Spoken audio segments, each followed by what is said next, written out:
Regardez bien cette carte. Elle ne montre pas seulement des millionnaires qui partent, elle montre les sorties de secours. Le Royaume-Uni perd des milliers de millionnaires. La France passe dans le rouge. Les Émirats, eux, en attirent presque 10 000. Et tout de suite, on nous sert le grand drame national. Attention, les riches s'en vont. Non, attention, ceux qui peuvent partir partent. Et ceux qui restent payent. Non, elle montre plutôt quels pays font fuir ceux qui en ont assez du pillage étatique. Le capital ne fait pas de sit-in. Il ne bloque pas un rond-point. Il prend un billet d'avion. Quand un pays devient fiscalement étouffant, politiquement instable, cher, normé et incertain, les gens mobiles se barrent. C'est ce qu'on appelle la réalité, que ça te plaise ou non. Réel, oui, mais profondément obscène. Quand les pauvres changent de pays, on parle de crise migratoire. Quand les riches changent de pays, on appelle ça de la mobilité patrimoniale. Les uns seraient le problème, les autres seraient un signal économique. Déjà, rien que le vocabulaire sent la domination sociale à plein nez. Pauvres petits millionnaires, obligés de choisir entre Paris, Genève, Dubaï et Singapour. Quelle épreuve! Oh, tu peux ironiser. Mais les chiffres, eux, ne font pas de morale. La France, c'est environ 43% de prélèvements obligatoires rapportés au PIB, deuxième de l'OCDE. Médaille d'argent du pays qui tombe tout ce qui respire encore. Et c'est pas juste l'impôt d'aujourd'hui, il y a aussi l'impôt de demain à prendre en compte. 2027 arrive avec deux risques économiques. LFI veut remettre la main sur le patrimoine, le RN veut secouer la table avec l'Europe, les marchés et la dette. Deux paniques différentes, même réflexe. Ceux qui le peuvent quittent un navire qui risque le naufrage. Moi, ce que je vois, c'est une classe sociale qui peut quitter le contrat collectif dès qu'il devient coûteux. Ces fortunes ne sont pas tombées du ciel. Elles ne se sont pas construites seules, dans un désert, avec 3 cailloux et un compte-titres. Elles ont utilisé toutes nos infrastructures et notre savoir-faire. Et quand le pays demande une contribution, elles découvrent soudain l'oppression. L'État est très pratique quand il protège les contrats ou la propriété, et quand il sécurise les héritages, les marchés, les titres financiers. Mais quand il faut financer l'école, l'hôpital, la justice ou les retraites, là, brusquement, c'est le monstre fiscal. État fort pour protéger le patrimoine, État faible pour financer la solidarité. C'est pratique, une idéologie qui change de taille selon le portefeuille. Contribuer, oui. Se faire plumer par un état maboule, non. Tu parles du patrimoine comme d'une caisse magique, mais un patrimoine, ça doit produire. L'immobilier, après taxes foncières, travaux, normes, vacances, risques locatifs et impôts, on a un rendement de 2 à 3% net en France. Et quand tout va bien.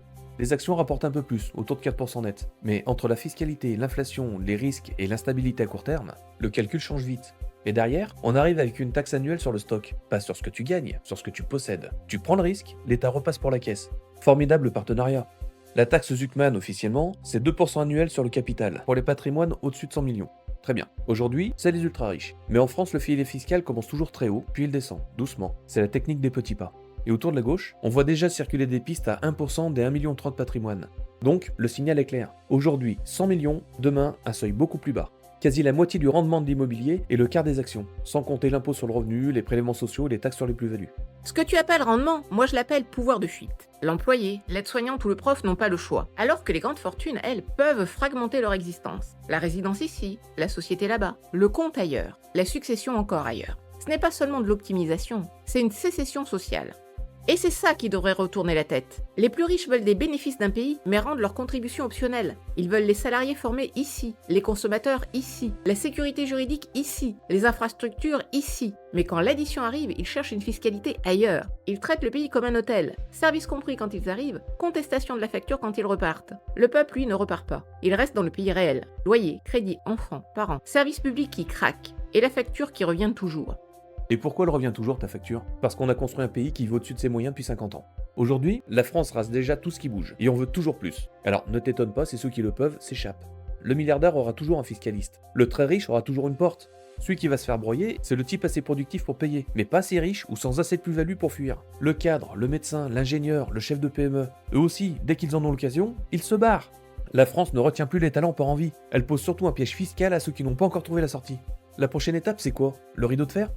Et voilà le pire. Les deux choses sont vraies. Tu as raison sur le pays qui fait fuir. Fiscalité, normes, instabilité, énergie chère, usine administrative. Tout ça existe. Mais j'ai aussi raison sur les riches qui peuvent fuir. La France fait fuir ceux qui peuvent partir. Et la richesse donne à certains le droit pratique de partir. Voilà le piège. Un pays débile, une classe sociale avec des sorties de secours, et le peuple coincé au milieu avec l'addition. Et ça, c'est immonde. Sauf que les démocraties ne donnent pas le droit de piller. Une majorité ne devrait pas pouvoir se servir indéfiniment dans le patrimoine d'une minorité juste parce qu'elle a gagné une élection. Sinon, c'est plus une démocratie. C'est un braquage légal à travers ton bulletin de vote. Si l'État devient confiscatoire, partir devient une défense. Tu veux retenir des talents? C'est facile. Fiscalité simple, énergie compétitive, normes raisonnables, sécurité, dépenses contrôlées et règles prévisibles. Pas un pays où réussir devient suspect et où chaque budget cherche une nouvelle poche à vider. Je ne défends ni l'État absurde, ni les normes débiles, ni l'argent public jeté par les fenêtres. Mais je refuse qu'on transforme la solidarité nationale en abonnement résiliable pour grande fortune. Un pays sérieux ne supplie pas les patrimoines mobiles. Il empêche les fortunes de mettre les États aux enchères et combat le dumping fiscal. Quand un pauvre demande une aide, on vérifie s'il la mérite. Quand une classe moyenne étouffe, on lui parle de responsabilité. Mais quand des millions partent ailleurs, on appelle ça de l'attractivité. Le vrai luxe, ce n'est pas seulement d'être riche, c'est de profiter d'un pays quand il vous enrichit et de le quitter quand il vous présente l'addition. Voilà le vrai scandale. Les plus riches ont des sorties de secours, le peuple, lui, il garde la facture. Si vous êtes encore là, c'est que le format vous plaît. Et si vous voulez nous aider, abonnez-vous, activez la cloche, laissez-nous un pouce et dites-nous ce que vous en pensez en commentaire. Ciao!